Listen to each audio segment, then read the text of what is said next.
Welcome back to a new Food Reviews with Fatty. As always, I'm your host, Fatty, aka Jay. If you know, you know. If you don't know, now you know, you know. Okay, so everybody, I'm Jay, aka Fatty, and this is my channel, Food Reviews with Fatty. So if you're new here, welcome. If you're not, welcome. Either way, welcome back to the channel. So we're going to have something different today. This is going to be the second part of the Taco Bell Decades menu. This is actually a new thing that they're doing. They're doing a 60s through 2000s, I believe. I did skip the 80s because the Mexi Melt is really expensive for the two toppings and beef that you get for that. So I'm just skipping that, period.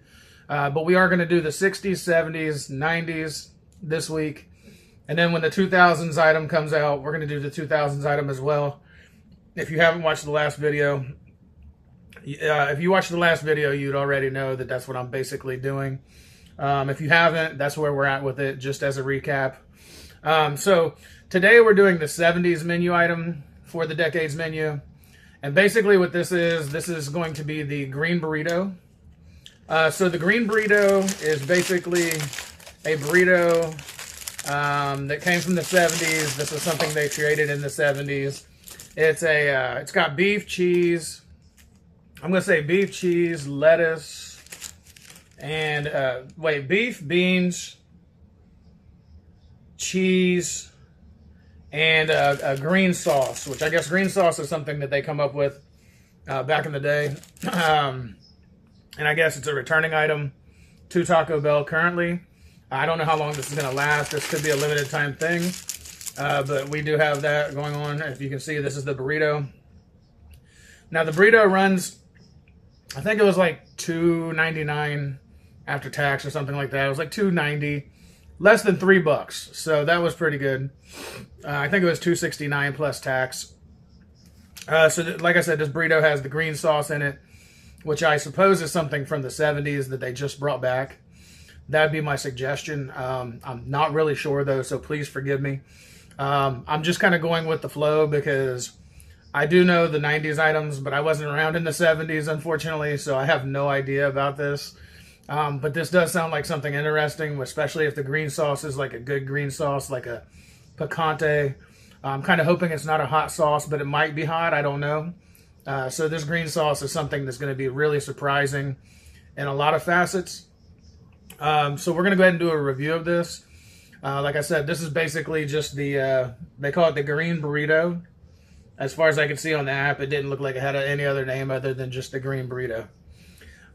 So, without further ado, and I've been waiting for this because I've been just wondering what this green sauce, this mysterious 70s green sauce is. Now, in the 70s, this probably would be really proficient. Now that they have the amalgamations, they have like the grilled cheese burrito, steak burrito, and stuff like that, and the crunch wrap and some of the other items that they have now, currently, including the nacho fries, that are so innovative. I could imagine how this would have been probably one of the most innovative items of the 70s. You know, I mean, burritos weren't uncommon, but at the same time, whatever the green sauce is, I'm sure a lot of people were like, what is this green sauce? Is it an amazing new taste, or is it just terrible? So I'm about to find out. And of course, as always,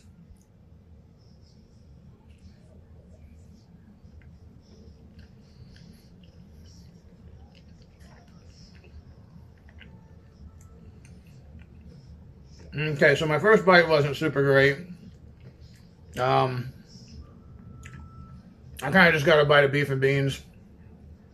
I don't know where the green sauce comes into play, but I'm trying to squeeze it up a little bit so I can just get a little look in here and see if I can see this green sauce that they're talking about.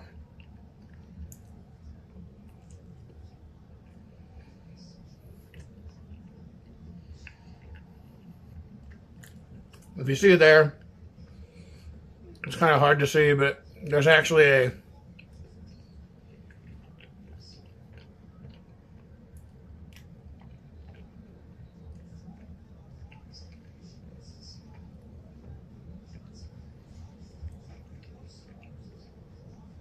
Yeah, so this is actually, there's no beef on this. I was wrong. It's basically a bean burrito with green sauce. And honestly, so far, the green sauce I have not tasted.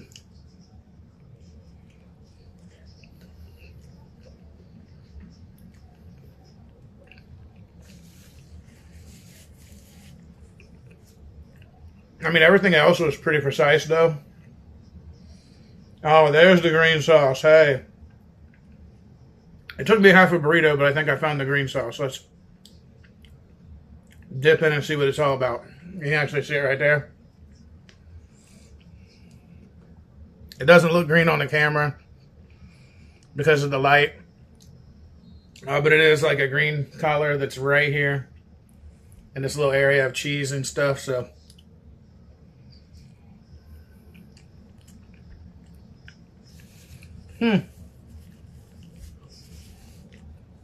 Ah, the mysterious green sauce. There we are. Okay. It's kind of got like a tangy lime flavoring. So I can see how maybe if they put more of it on it, they didn't put a whole lot of that on there. You can barely, like if I pull it over like this, you might be able to see a little bit of it. It's like literally in the cheese, mixed in with the cheese and the beans. Kind of got to eat it sideways to even get the taste of the green. That green sauce is really good. And I can see how this would be something that people must have really liked in the 70s. However, in modern day, they kind of went real chintzy on the sauce. I personally don't know why restaurants do that. I don't know why they're people. I understand they're taking very little time to make this because of how fast they have to pump out these things. No pun intended. You know, pumping the sauce. But at the same time, it's just like, why can't you get the green sauce all over the thing instead of just in a few little bites? Like, literally, I had to bite half the taco in half, literally, the burrito. And then I finally tasted the actual sauce. That's one thing that I don't like about certain places. Some Taco Bells do this, and I don't know why. Or most places do this with sauces. It's not going to hurt you to let us have a little more sauce. You know? Give us sauce or give us our freedom. Take your pick. Or something like that. I don't know. There was a saying that was, give me freedom or give me death. Or something like that. Well, give us sauce or don't give us anything at all. Yeah, so for value, I'm going to give 1 thumb up. For visual, 1 thumb up. For the taste of the green sauce, 2 thumbs up. But for the whole thing as a whole, 1 thumb down. This is just not the most impressive thing in the world. This sauce, if they put enough sauce on it, would be really good. And I think it would be really good on some of the newer items. There are a lot of newer items that I think that if they had a little bit of tang to them, it would make it even better. In fact, here's a PSA to Taco Bell. Hey, Taco Bell, not only should you give enough sauce on the everything that people can enjoy your sauces, how about you put this on like maybe a grilled cheese steak burrito, or how about just basically any of your items? I know you can get it as an add-on, but at the same time, who wants to pay extra for the add-on? I think they only charge like 15 cents for this. This green sauce should be something permanent, though, because it actually is really good. They should actually package this in like little packets and have this at the Taco Bell permanently, because this is actually a really good sauce. I like the tanginess of it. It's kind of got like that lime, like you get a lime tang kind of flavor that makes the green sauce kind of taste like, it might be like lime, how they take the shavings and they put like the lime spritz, I guess you could say, or whatever, in it. And I can definitely taste those. And that does make it taste really good. But at the same time, also, there's still this factor in where they don't put enough sauce on it. It took me a half a burrito to really taste the sauce. So that's kind of a disappointment. Yeah, that's the 70s. People must have loved this when it came out, but that's not the most impressive thing in the world. So we're going to go ahead and that's my review of this one. We're going to go ahead and ask Mr. Predicto. Mr. Predicto, does this green burrito from Taco Bell suck? Yes. Wow. Mr. Predicto is way on point. I think it was actually pretty decent. I just think they really should put more sauce on their stuff. This is shameful that I get this burrito that I got to bite in half, and it takes me until I get to the very end of the burrito. Literally, like, this whole side had green sauce on it. This whole side here, empty. So that's my disappointment. But however, it wasn't a bad burrito. It wasn't terrible. So yeah, that's what I'm going to say about this one. We're going to go ahead and drop it in the graveyard, the Taco Bell graveyard I have going on over here. Because we are doing the 60s, 70s, and the... Oh, bumped the camera. We are doing the 60s, 70s, and the 80s videos all at once. And I'm going to be releasing these separately throughout the week. That way I can do a review of all three. So yeah, that's what's happening with this right now.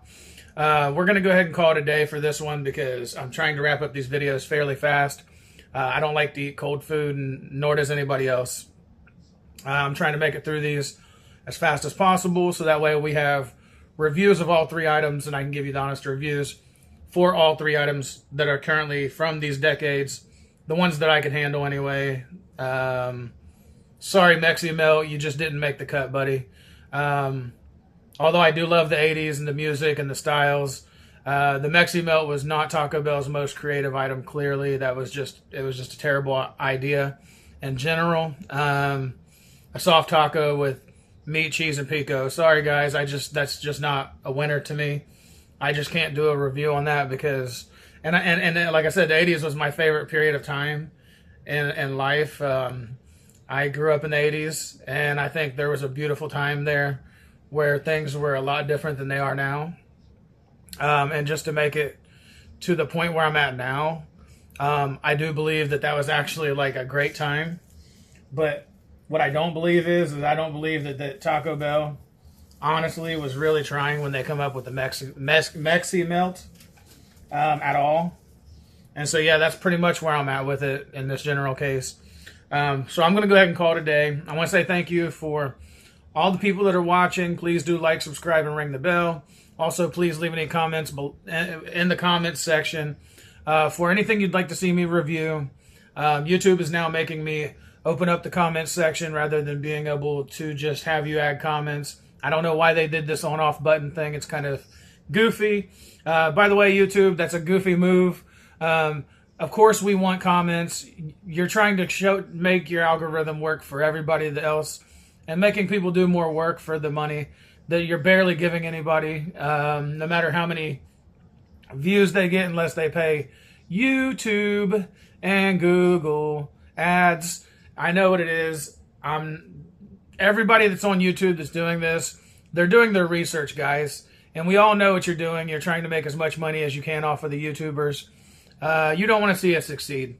But that's okay. We're going to succeed anyway, because the whole thing is that when you're real and you're honest and you're real honest, you're going to always make it. So, also, another thing. Like I said, please like, subscribe, ring the bell, leave comments. I'm going to make sure comment sections are open on all of my videos, even if it takes me all day today going through all of the videos.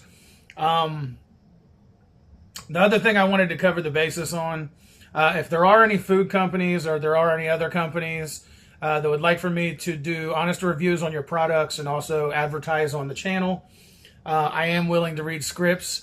I used to be a telemarketer, so I do have a very well understanding on how to read very well. I'm a very good speaker when it comes to that in general, simply because I did do telemarketing for the first 4 years that I lived here in Florida.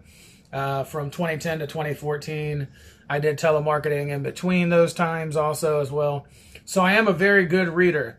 And I am also able to do Basically a lot of things when it comes to advertising.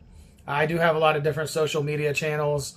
I do have a lot of LinkedIn connections, things of that sort. So if you decide you want to have me advertise and do honest reviews, please do contact me at foodreviewswithfatty@gmail.com. That's foodreviewswithphatty@gmail.com. I would be more than happy not only to advertise your products, but to also do honest reviews of your products. In fact, it would actually help out the channel greatly, greatly, greatly, so I can grow the channel. I am trying to make this something larger, and it would definitely help out. So please do contact me. I have this channel, and I also have another channel that's a new startup called Everything Reviews with Fatty. And so if you're not a food company, you can contact me on the other for the other channel as well, and I will definitely put up the videos because I would like to grow that channel, and I would definitely like to have sponsorships for that channel as well. I am here to succeed. That's what I am here for, to succeed at giving you the honest reviews, everybody that's watching, and for the companies to help your company succeed as well. So please do contact me, foodreviewswithfatty@gmail.com. That's foodreviewswithphatty@gmail.com. So now I'm going to go ahead and call it a day because it is a day, obviously. And as always, Food Reviews with Fatty, out.